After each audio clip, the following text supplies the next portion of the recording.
Hello বন্ধুরা, আজ আমরা সহজভাবে জানবো এসি কারেন্ট আর ডিসি কারেন্ট কি এবং এদের পার্থক্য কি।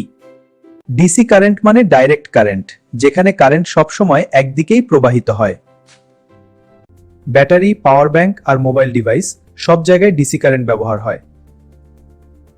এসি কারেন্ট মানে অল্টারনেটিং কারেন্ট, যেখানে কারেন্ট দিক বদলাতে প্রবাহিত হয়।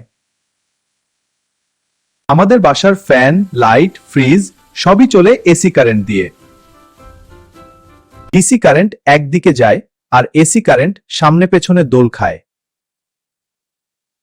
অসিলোস্কোপে দেখলে ডিসি হবে স্ট্রেট লাইন আর এসি হবে সাইন ওয়েভ। দূর দূরান্তে বিদ্যুৎ পাঠাতে এসি কারেন্ট বেশি সুবিধাজনক। তাই মোবাইল চার্জার ভিতরে এসি কে ডিসিতে রূপান্তর করে।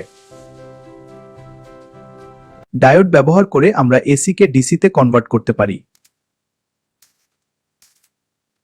ডিসি আসে ব্যাটারি থেকে আর এসি আসে পাওয়ার লাইনের সকেট থেকে। ডিসি ভোল্টেজ সাধারণত কনস্ট্যান্ট থাকে, কিন্তু এসি ভোল্টেজ সময়ের সাথে বদলায়। বড় মোটরগুলো চলে এসি দিয়ে আর ছোট ইলেকট্রনিক সার্কিট চলে ডিসি দিয়ে। এসি কারেন্ট বেশি ডেঞ্জারাস, তাই ব্যবহার করার সময় বেশি সতর্ক থাকতে হয়। সংক্ষেপে বললে এসি দূরে পাঠাতে ভালো আর ডিসি ছোট ডিভাইসে কাজে আসে। তাই বন্ধু, এসি আর ডিসি দুটোই দরকার, কাজে কাজে আলাদা আলাদা জায়গায়।